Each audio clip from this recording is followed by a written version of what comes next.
Welcome back, friends and family. I'm Codiferrous, and today I'm bringing you a guide to Ninja Gaiden Sigma 2 all Crystal Skull locations. Crystal Skulls serve as the new collectibles in this entry of the series, replacing the golden scarabs from before. With that said, the skulls play a much more minor role and are not as essential to your gameplay. In contrast to the first game, which give you various power items for every 5 scarabs you uncovered, the skulls simply offer a shop discount for every 10 that you find. In any case, for all of you collectors out there, we have 30 skulls in total, and for this guide we're going to be covering all of them in order. Note that the skulls can only be found in the chapters where you play as Ryu, and each skull needs to be picked up as soon as you come across it, as this game is very unforgiving about backtracking. In the footage you are about to see, I've cleared out some of the mobs and cutscenes prior to recording.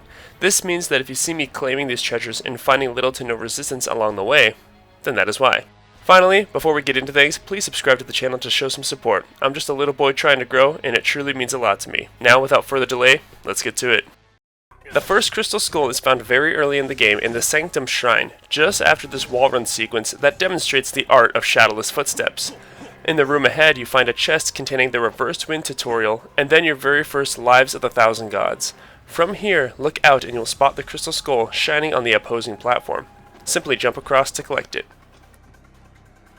The second skull is one of the more hidden ones in the game, and it was actually the very last skull I found after multiple playthroughs. Still in Chapter 1, you will eventually reach the Cherry Blossom staircase that introduces you to enemies that shoot arrows from a landing above. On higher difficulties, they'll be shooting rockets instead. Throw a shuriken until the assailant passes out, and then you're going to position yourself against the tree here. Perform a flying bird flip to land on this outcropping. Go onto the platform that you were being shot from, and it will be waiting there. At the beginning of Chapter 2, you will encounter the first blue Muramasa statue that allows you to upgrade your weapon. Circle around the billies and proceed to head down to the river. At the end of the river will be an archer/rocketeer taking shots at you. Dispose of him, and then double back and search underneath the bridge. Below the water's surface, you will find the crystal skull. In the Golden Dragon Room near the end of the chapter, you'll need to scale to the upper levels. There are numerous enemies to clear out, but after doing so, you're going to want to face the dragon statue and then travel over to the right. Tucked away on a shelf will be the fourth skull. At the start of Chapter 3, you'll find your way down the maintenance hallway while encountering various enemies. At the top of a series of staircases, you will find the skull sitting on the other side of a short fence. I have already cleared out all the enemies in this footage, so be prepared to deal with heavier opposition on your end. As you make your way through Lower Sewers 3, you'll have to traverse on some overhanging bars. After finding the blue Muramasa statue, you'll break into a room that has 2 spinning fans. Shoot the blue centers of each fan to deactivate them. The 6th skull will be behind the right side fan that you destroyed. When you return to the surface world, you will encounter warlocks at an underpass. Duck into the alleyways and the skull will be resting on top of a landing. Wall run and jump to retrieve it. At the Brooklyn Bridge ramp, there will naturally be a wave of foes to clear out first. However, at the end of the ramp, you'll find a break in the wall that shows the very obvious skull sitting next to the ladder. The last skull for this chapter is found as you begin your ascent up the Statue of Liberty. As soon as you walk indoors, take the staircase up to the save point. Looking out, you'll see some metal beams reaching across the way. The skull will be on the lower set of beams in the corner. To reach it, I ventured across the upper beams and then performed a flying cicada slash to get myself down. At the beginning of the Aqua Capital, go up the stairs and then to the left. The staircases will lead you to the other side of the bridge where the 10th skull will be found resting in one of the boats. Water run to get it.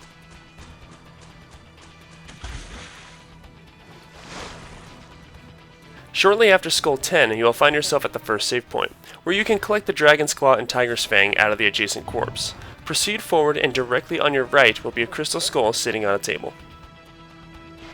The last skull for Chapter 6 is a little bit hidden.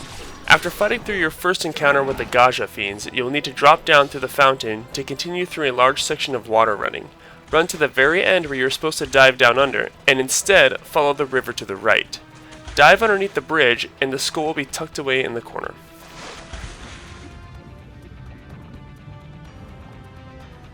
After your encounter with the water dragon, perform several wall jumps to get to the top of the building. Directly across from the Muramasa statue, you can spot the skull. Jump up and make your way around the rooftop before dropping down to pick it up. Skull 14 isn't found until after you escape from the underground and return to the surface. Following a cutscene of Wolf monologuing about welcoming Rio for a challenge, you will find yourself placed next to a guillotine. Attack the guillotine to make the blade drop, and this will reveal the hidden 14th skull. Skull 15 is another obscure one to find. As you push through Wolf's castle, you eventually have to fight werewolves inside of a library. After disposing of them, you will then need to attack a bookcase to reveal the skull hidden within. In recording this footage, I had actually forgotten which bookcase it was in, and I just got lucky here and found the skull on the very first one that I attacked. 2 skulls are found in Chapter 9, the first of which is found in the cockpit of the Flying Daedalus. Slash up the control console and the skull will pop out onto the floor on the left side. The next skull for this chapter is found later on as you work your way to destroy the airship. There will be a save point in a large room that has 2 smaller cells in it. Next to the save point is a hatch that drops you down into a room labeled as D1-3. The room label will be slightly obscured by some boxes, but you should still be able to make it out. Walk out to the right and then look into the small wreckage to find the skull. There are 4 skulls to be found in Chapter 10, and our first one is found shortly after you are introduced to the minefield section of the chapter. You will break out into an area where enemies shoot projectiles from windows. Dispatching of them justly, you will see the skull chilling in the corner. Be careful in retrieving it though, as there are mines placed around it. The next skull is found when you reach the top of the bell tower. Progressing forward, you'll need to descend down some stairs. Sitting in one of the candle alcoves will be skull number 19. When you break open into the red square subway, you will find the skull inside one of the subway cars. Note that when you approach the subway cars, you'll initiate a mob encounter.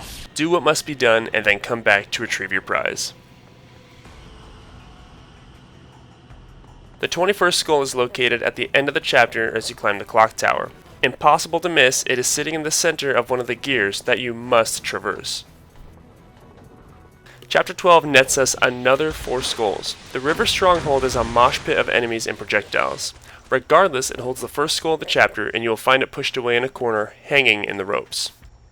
Skull 23 is on a slightly hidden ledge in the forest area that requires you to swing on branches.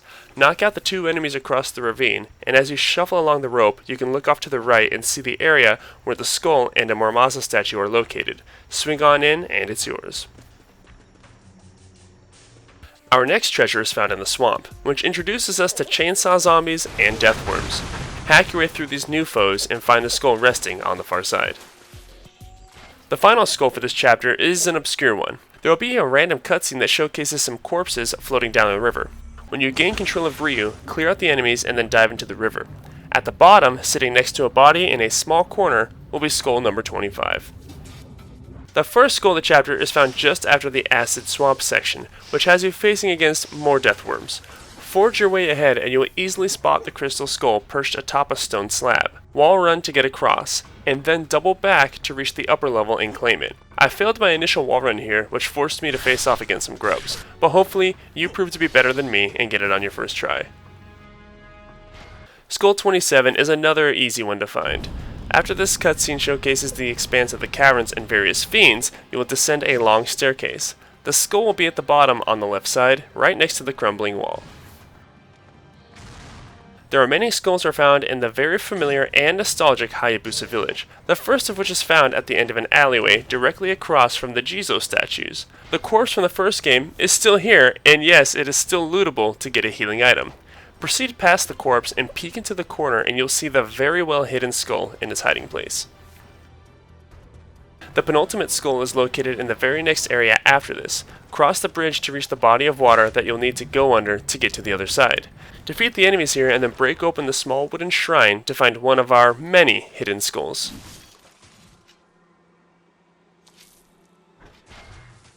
The final skull runs it all the way back to where it started. Before using the zip line to get across the ravine, jump down the well and push onward to the bottom of the area. Veteran players will recognize this as the very beginning area of the first game. Go to where you originally would find the Art of the Fire Wheels, and the last skull is waiting for you there.